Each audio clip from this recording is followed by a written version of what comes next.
What's up guys, welcome to my channel. My name is Anna and in today's video I'll be sharing with you a pre-shampoo that helps with split ends, damage and dryness. Start by adding 2 teaspoons of hair mask or conditioner. I will be using this one, but you can use any other brand.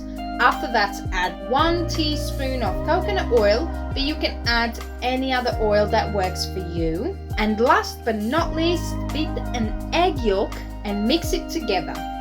Now let me show you how to apply this pre-shampoo.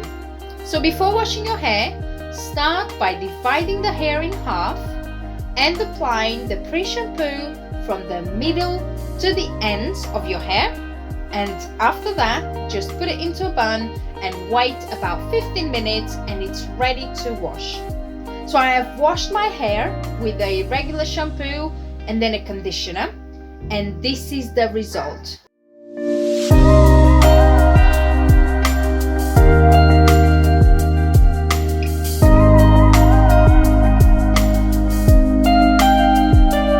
me know in the comments down below if you enjoy these kind of remedies and if you are going to try it.